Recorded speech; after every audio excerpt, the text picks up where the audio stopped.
greater than equals to 0. What does it mean? ধরে নাও আমাদের পাঁচটা দেশ চুজ করা হয়েছে, suppose India, Nepal, Bhutan, Myanmar আর হচ্ছে ধরো আফগানিস্তান। তো ইন্ডিয়াটা ধরো source point and others are the, আর ধরে নাও আফগানিস্তানটা হচ্ছে কি বলবো ডেস্টিনেশন। তো এদের মাঝখানে পাহাড়ের তলা দিয়ে বা সমুদ্রের তলা দিয়ে there is a লাইন গেছে, বা ধরে নাও আফগানিস্তান সোর্স পয়েন্ট, ইন্ডিয়াটা হচ্ছে তোমার destination point, whatever it is. তো নানান রকম ভাবে একটা গ্রাফের কানেকশন করা হচ্ছে পাহাড়ের তলা দিয়ে, যা সমুদ্রের তলা দিয়ে একটা পাইপ লাইন নিয়ে আসা হয়েছে নানান জায়গার মাধ্যমে, যেটা দিয়ে তেলের ফ্লো হবে।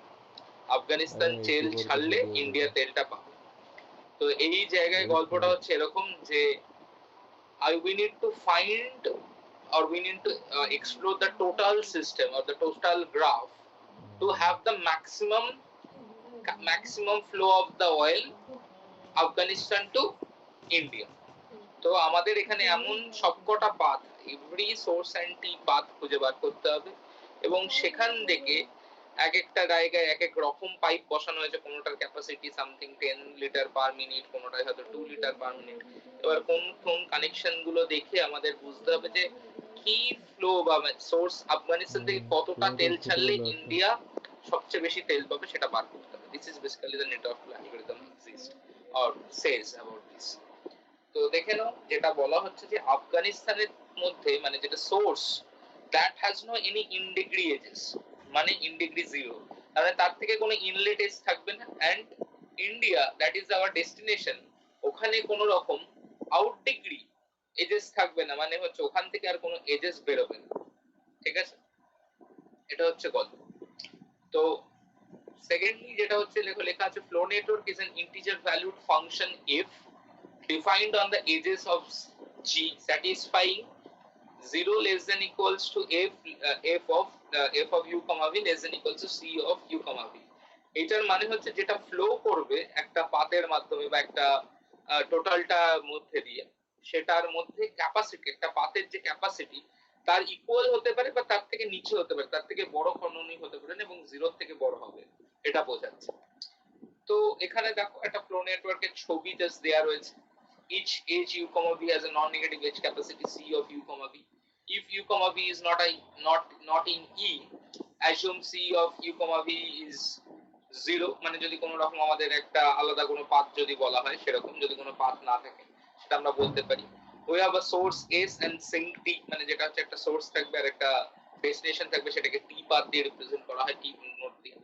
Assume every vertex v in the capital V on some path from S to T, আমাদের এখান থেকে বার করতে হবে S থেকে T এর পাথে কোনটার মধ্যে সবচেয়ে ভালো পাথ, বা টোটালটা আমরা কিভাবে ভালোভাবে কত পাঠালে যাব।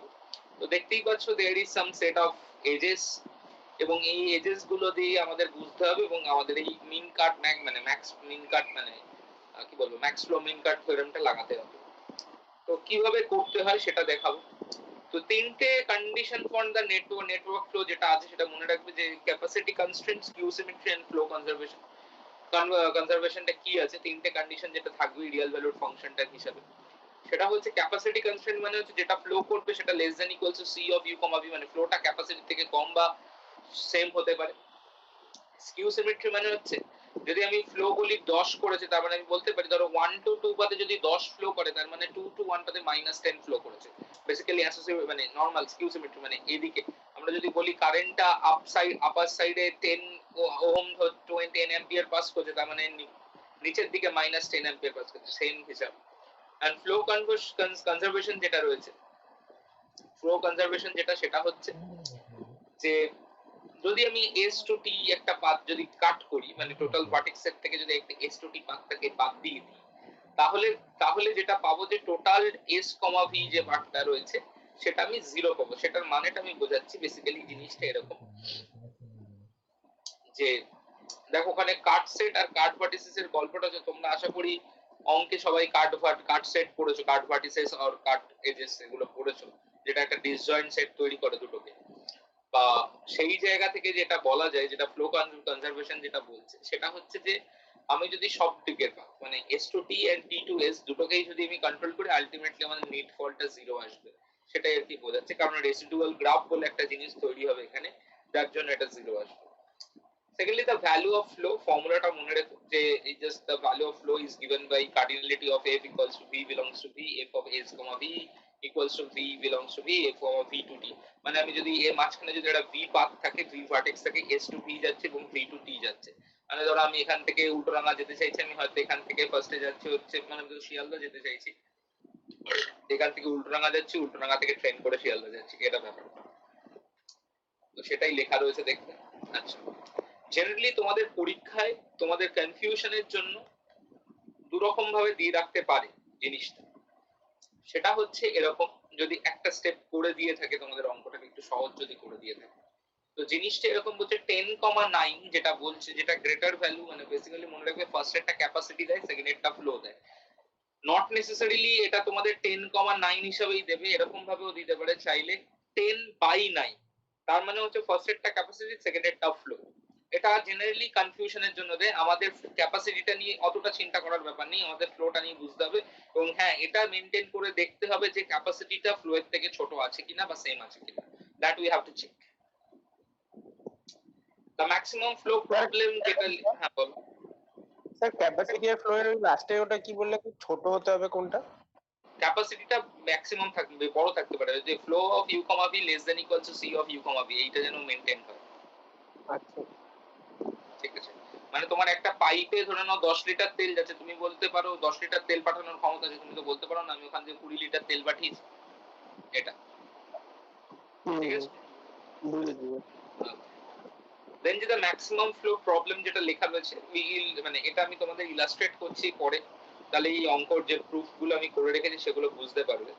তো এখানে কাটের যে ব্যাপারটা রয়েছে সেটা আমি সহজ ভাষায় এক্সাম্পল দিয়ে বোঝাচ্ছি, এগুলো তোমরা তারপর রিলেট করতে পারবে আশা করি, এবং আমাকে দেখবে যে আমি এই কোনো পার্ট গুলোকে রিপ্রেজেন্ট করেছি, তো এই জিনিসটা আমি বোঝাচ্ছি অঙ্কের মাধ্যমে।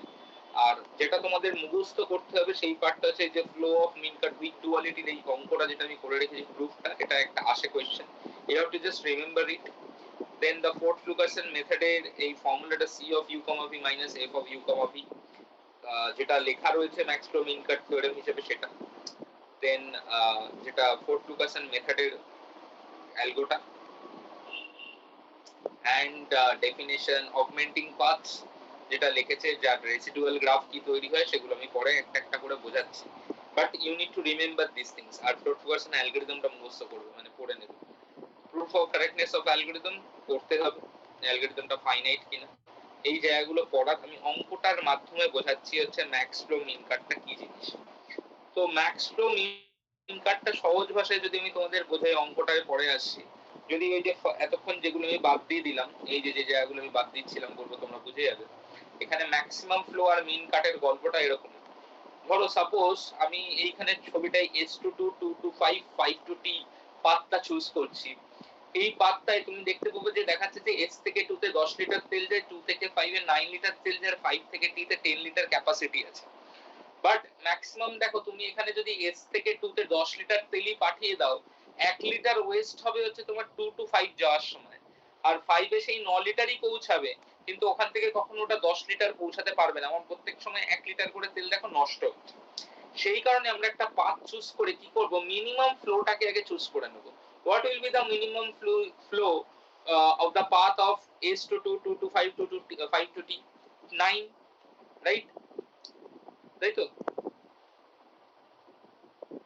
হ্যাঁ স্যার। তাহলে দেখো আমি মিন কাট, এইটাকে বলে মিন কাট, আমি মিনিমামটাকে নিচ্ছি, এবং ওই মিনিমামটা নেয়ার ফলে দেখো অ্যাকচুয়ালি ওই পাথের ম্যাক্সিমাম ফ্লোটা হচ্ছে, কারণ উইদাউট ওয়েস্টেজটা হলে মানে লস। দেখো ওই 9 যদি আমি পাঠাই তাহলে ম্যাক্সিমাম ফ্লো ওখান দিয়ে হবে। সেম ভাবে তোমরা একটা ভাবতে পারো, ধরো S23 324 427 7 to T, এইখানে দেখো আমার একটা জায়গায় 30 আছে, তারপর একটা 10 আছে, বাট আমি যদি ফার্স্টারটায় 5 এর বেশি পাঠাই, 5 এর বেশি তো পাঠাতে পারবো না, তাহলে যদি ওখানে 5 ও পাঠাই, পরের পাতে 4 যাবে, তারপরের পাতেও 4ই যাবে, তারপরের পাতেও 4ই যাবে, কারণ 30 10 ক্যাপাসিটি থাকলো। তাহলে আমি কি করতে পারি, আমি করতে পারি কি ওই প্রথমে ওই পাতটায় 4 চুজ করে প্রথমের থেকে 4 পাঠাতে পারি, তাহলে 3 থেকে 4 পুরোটা চলে গেল, দেন 4 থেকে 7 এ 4 থেকে 7 এ 4 চলে গেল, এবং 7 থেকে 3 তে তোমার 10 চলে গেল। এবার স্যার আরেকবার একটু বলবেন স্যার? এই যে স্যার প্লিজ S আরেকবার থেকে বলুন। 3, 3 থেকে 4, 4 থেকে 7, 7 থেকে T, এখানে মিন কাট কত হবে? মিনিমাম ফ্লোটা কত? মিনিমাম তুমি কত পাঠালে তোমার কোনো ওয়েস্টেজ হবে না বলো? 4, তাই তো? কি করে বুঝবো? পাথগুলো ওই যে পাথের ক্যাপাসিটিটা দেখো S থেকে 3, 3 থেকে 4, 4 থেকে 7, 7 থেকে T, মিনিমাম ক্যাপাসিটি কোনটা রয়েছে? 4। কে বেরিয়ে গেল? তমোজিৎ নাকি? আর 4 রয়েছে, তাই তো? তাহলে তুমি S থেকে যদি 3 এ 5 পাঠাও, 3 থেকে 4 এর সময় তো সেই 4 ই পাস করবে, 5 তো পাস করবে না 1 লিটার ওয়েস্ট। না। তাহলে আমি 4 যদি পাঠাই, that will be the maximum flow for this path only। যখন আমি এই পাথটুকুকে কনসিডার করছি, এই জন্য এটাকে ম্যাক্স ফ্লো মিন কাট বলা হয়। ওই জন্য দেখো আমি কাটছি ব্যাপারটাকে, ঠিক আছে?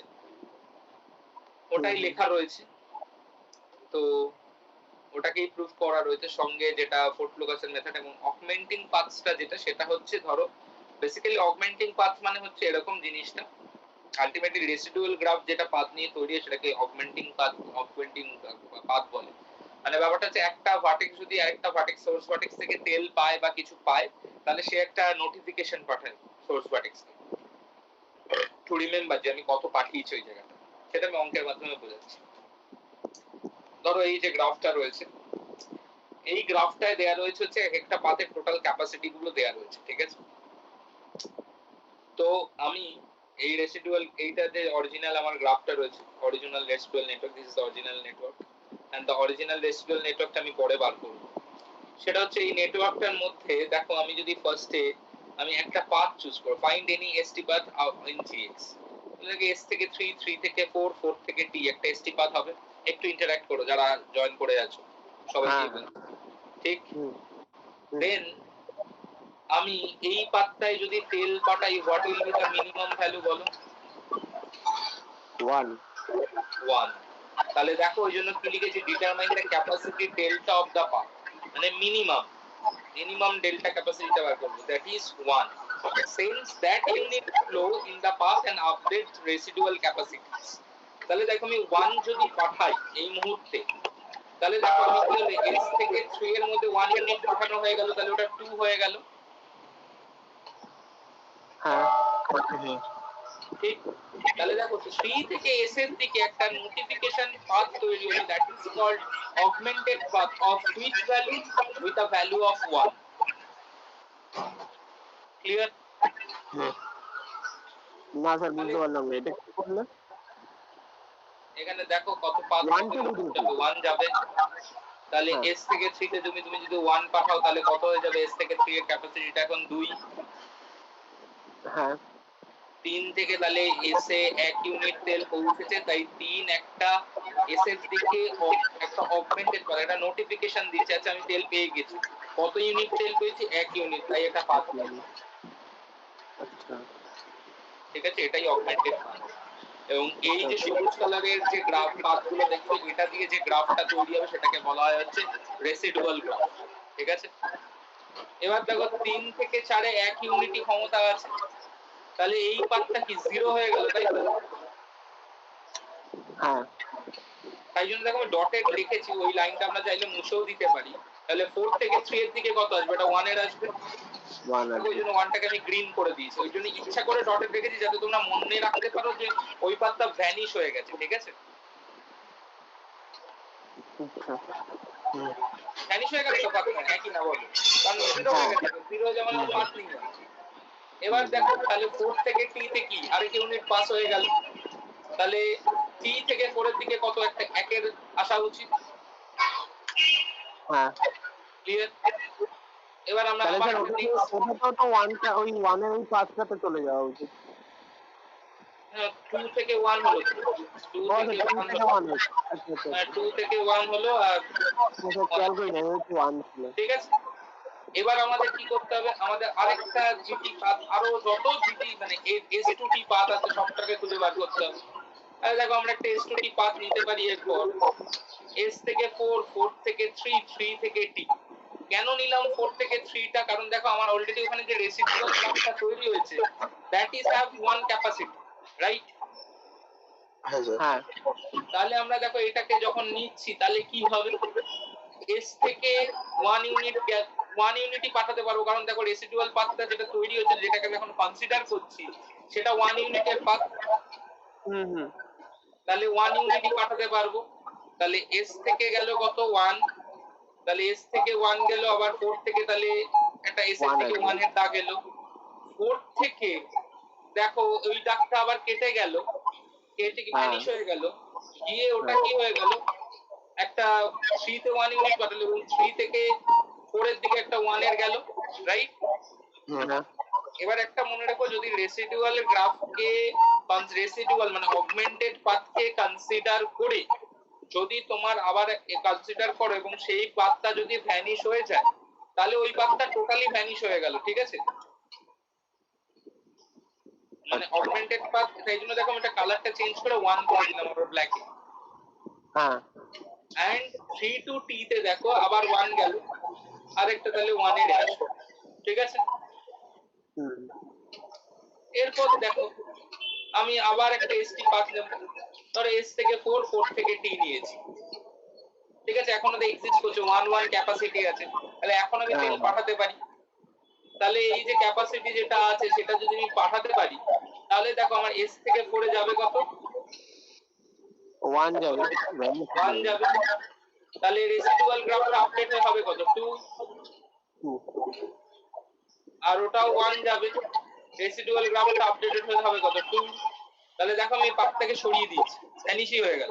মানে আমরা চাইলে এই যে যে হলুদ পাতগুলো পেয়েছিলাম সেগুলোকে পুরো মুছে দিতে পারতাম, ঠিক আছে?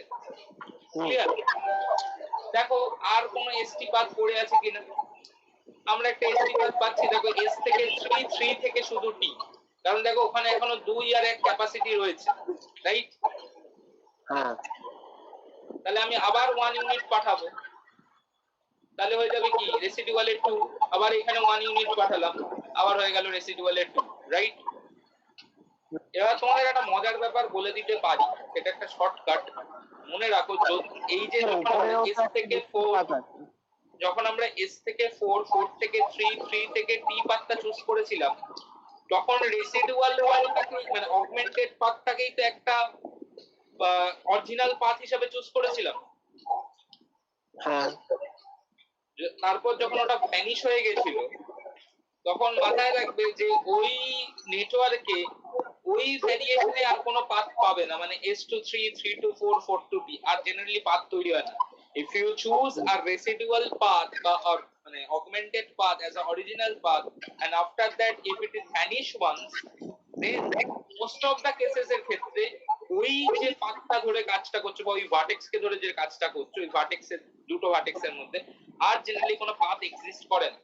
এখনো দেখো এখন একটা পাথ পড়ে রয়েছে স্টিল, সেটা হচ্ছে S to 2, 2 to 5, 5 to T। তাহলে 1 ইউনিটই যাচ্ছে, তাহলে 1 ইউনিট পাঠালাম, দেন উপরে 1 ইউনিট গেল, দেন ওই ব্যাকটা ভ্যানিশ হয়ে গেল, এটা 1 ইউনিটে পাথ রইল, রাইট? আর দেখো কোনো এসটি পাথ আছে? there is no ST path right now, right? তাহলে এই যে গ্রিন পাথগুলো যেগুলো উল্টো দিকে সাইন করে রয়েছে, সেই যে অগমেন্টেড পাথগুলো রয়েছে, এই অগমেন্টেড পাথটাকেই অপোজিট ডাইরেকশনে ঘুরিয়ে দিয়ে গ্রাফটাকে কি পাচ্ছ দেখো আমি রিচেবল নোটস গুলো বলছিলাম। দেখো অপটিমাল ফ্লোটা হচ্ছে এই গ্রিন পাথগুলোকে আমি ঘুরিয়ে দিয়েছি জাস্ট, ঠিক?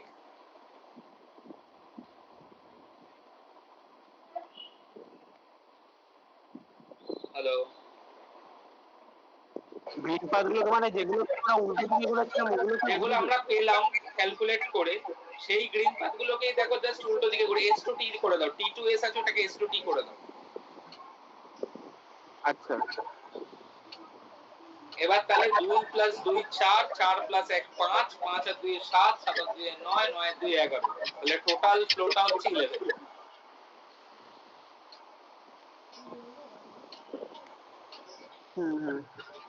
ক্লিয়ার? হ্যাঁ ঠিক আছে, সবাই বুঝেছো? এরকম অঙ্ক দেবে তোমাদের এবার পরীক্ষায়। এটা কেন লেন্দি প্রসেস, তোমাদের প্রত্যেকবার গ্রাফটা আলাদা করে ড্র করতে হবে, অরিজিনাল গ্রাফ একটা রাখতে হবে আর একটা রেসিডুয়াল গ্রাফ রাখতে হবে, অরিজিনাল গ্রাফ রাখতে হবে, একটা রেসিডুয়াল গ্রাফ রাখতে হবে।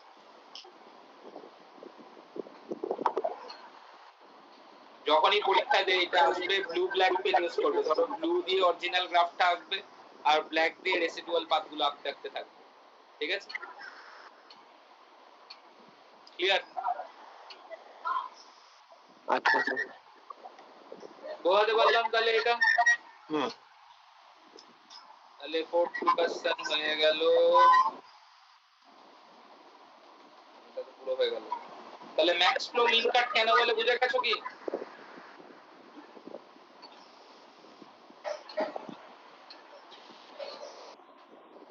হ্যাঁ স্যার। হ্যাঁ মিনিমাম মিনিমাম কাট করে ম্যাক্সিমাম ফ্লো করছে, হ্যাঁ ঠিক আছে? Then we are coming with KMP algorithm, that is Knuth-Morris-Platt algorithm, যেটা হচ্ছে string matching এর algorithm. String matching এর algorithm এ first দেখো, string matching algorithm is generally very well known algorithm for using in bioinformatics for DNA matching, বা ধরো DNA গুলো basically কিছু set of strings হয়, বায়োইনফরমেটিক্স ইউজ হয়, বা কখনো কোনো প্যাটার্ন খুঁজে বার করতে ইউজ হয়। তো জেনারেলি আমাদের কি হবে, আমাদের কাছে একটা টেক্সট দেয়া থাকবে, সেটা T থাকতে পারে বা S থাকতে পারে, and we are provided with a pattern P, ঠিক আছে? দেন আমাদের কাজটা হচ্ছে যেটা, সেটা হচ্ছে এরকম যে ওই প্যাটার্নটা ওই টেক্সটের মধ্যে অকার করেছে কিনা সেটাকে বার করা, আর যদি মোর দেন ওয়ান টাইমস অকার করে থাকে তাহলে কতবার অকার করছে সেটাকে বার করা, ঠিক আছে? তো one big of MN approach যেটা দেখতে পাচ্ছ, দ্যাট ইজ হচ্ছে নেইভ অ্যাপ্রোচ। আমি নেইভ অ্যাপ্রোচটা ডিরেক্ট করে দেখাচ্ছি। How does the big of MN approach বা naive approach works, that is not a very good approach. উপরে দেখো স্ট্রিংটা দেয়া আছে, দেন প্যাটার্নটা দেয়া আছে। তো দেখো ফার্স্টে কি হচ্ছে, A ম্যাচ করছে, B ম্যাচ করছে, AC ম্যাচ করছে না। এইখানে কি হবে, mismatch occurs. Since the mismatch is detected, shift P one position to the left and performs the step analogous to this step from step 1 to step 3. At position where mismatch is detected, shift P one position to the right and repeat the matching procedure. মানে কি, যদি ভালো করে খেয়াল করে রাখো, basically আমাদের এখানে কি করছে, আমরা বেসিক্যালি প্যাটার্নটার মধ্যে না, প্যাটার্নটার মধ্যে ব্যাকট্র্যাক করছি। কি করছি, প্যাটার্নটাকে এক ঘর সরিয়ে আনছি, সরিয়ে এনে আবার বি এর সাথে সি এর সাথে এ ম্যাচ করাচ্ছি, ম্যাচ করার পর আমরা আবার চেক করে যে দেখছি মিলছে না, তারপর আবার চলে যাচ্ছে, ফাইনালি যখন ম্যাচ করছে তখন বলছি।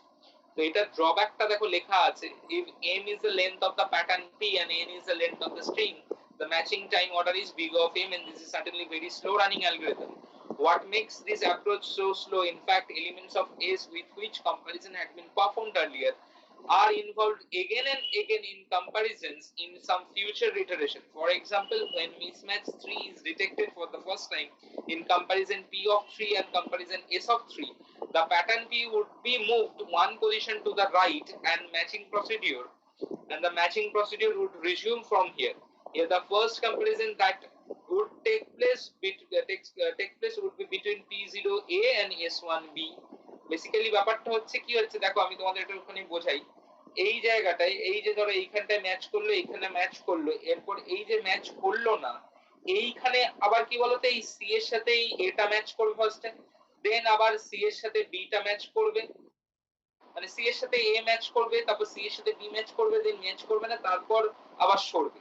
আলটিমেটলি কি আমরা এই প্যাটার্নটার মধ্যে বেসিক্যালি ব্যাকট্র্যাকিংটা ইউজ করছি, যেটা স্লো করে দিচ্ছে।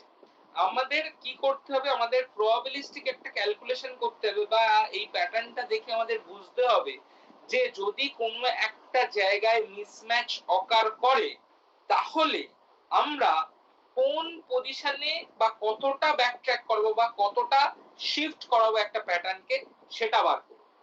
আলটিমেটলি এটা হচ্ছে আমার গোল, যেটা নেইভ অ্যাপ্রোচে হয় না। দেন আমাদের কি করতে হচ্ছে, তাহলে দেখো আমরা করছি কি, Knuth-Morris-Platt অ্যালগরিদমটাকে নিচ্ছি, যেটা লেখা রয়েছে এখানে। দুটো জিনিস থাকে, একটা হচ্ছে প্রিফিক্স ফাংশন, একটা কেএমপি ম্যাচার। মানে ফার্স্ট আমরা প্রিফিক্স ফাংশনটা ক্যালকুলেট করি, দেন কেএমপি ম্যাচারটা ক্যালকুলেট করি। এবার আমি তোমাদের এই নোটসের রেসপেক্টে বলি, তোমরা এই প্রথম থেকে এত অবধি সবটাই পড়তে পড়তে আসবে, দেন প্রিফিক্স ফাংশনের অ্যালগরিদমটা পড়বে। আমি অঙ্কটা করিয়ে দিচ্ছি হাতে কলমে। দেন তোমরা পড়বে হচ্ছে এই পার্টটা, এই কম্পিউটেশনটা বাদ দাও, কম্পিউটেশনটা মানে অ্যানালগাস আছে, অ্যানালগাস মানে আমি এখানে ডেসক্রিপশনটা দিইনি, তো আমি ডেসক্রিপশনটা বোঝাবো হচ্ছে খাতায়, তো তখনই বুঝে যাবে কেন কি হচ্ছে। দেন কেএমপি ম্যাচারের অ্যালগরিদমটা পড়বে, মানে তোমাদের ক্যালকুলেশন পার্টটা দেখতে হবে না। এইখানে যে ইলাস্ট্রেশনটা আছে এখানে দেখবে সুন্দর আমি ইয়ে করে রেখেছি, কিন্তু এই ইলাস্ট্রেশনটা আমি আগের দিনই বললাম যে আমি একটু বড় করে খেটে রেখেছি, তো জিনিসটা হয়তো তোমাদের একই লাগতে পারে, বাট আমি একটু খেটেছি বেশি মনে হচ্ছিল আমার, যে আমি যখন নেক্সট টাইম যখন আপডেটেড ভার্সনটা শিখেছি তাহলে আমি তোমাদের আপডেটেডটাই শেখাবো, তো এখানে আমি এটা শেখাচ্ছি না তোমাদেরকে। দেন এটার পর রানিং টাইম অ্যানালিসিসটা আছে, do a very good study on running time analysis, কারণ তোমাদের অনেক সময় কোয়েশ্চেন আসতে পারে। তো আলটিমেটলি আমি এইখানে স্টপ প্রেজেন্টিং করলাম এন্ড আমি এটা থেকে বেরিয়েও গেলাম। আমি তোমাদেরকে আমার নোটস থেকে বোঝাচ্ছি, মানে আমি হাতে কলমে করে বোঝাচ্ছি, ঠিক আছে?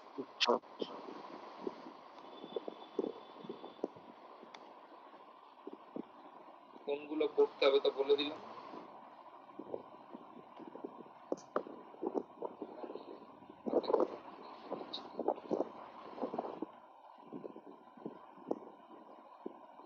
তোমরা ওটা টুকে নিও, হ্যাঁ?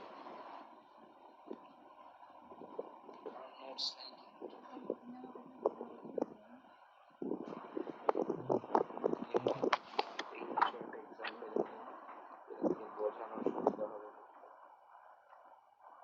আচ্ছা, আমি দুটো তিনটে এক্সাম্পল করাচ্ছি দাদা।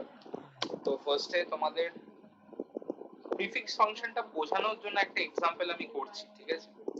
তো ওটাকে জাস্ট খালি বোঝো প্রিফিক্স ফাংশনটা কি করে ক্যালকুলেট করা। দেন আমি ওই প্রিফিক্স ফাংশনের পরে আরেকটা অন্য এক্সাম্পল নিয়ে তোমাদের টোটালটা ইলাস্ট্রেট করছি। দেন আবার যেটা দিয়ে ফার্স্টে প্রিফিক্স ফাংশনটা ক্যালকুলেট করব সেটাকে দিয়ে আরেকটা অন্য অঙ্ক করব পরে, ঠিক আছে? আমি ইচ্ছে করে ওই অঙ্কটা ফার্স্ট দেখাতে চাইছি না, তাহলে ঘাবড়ে যাবে, বাট এটা দিয়ে প্রিফিক্স ফাংশনটা বুঝতে সুবিধা হবে। তোমাদের কাছে ফার্স্টে ধরো প্যাটার্নটা দেয়া রয়েছে A B A A B A B A C A, তাহলে এম এর ভ্যালু কত ধরো 7, ঠিক আছে? ক্লিয়ার? এম এর ভ্যালু 7 হচ্ছে, ঠিক আছে? আমরা একটা পাই অ্যারে নেব, যেটা মানে হচ্ছে প্রিফিক্স ফাংশন,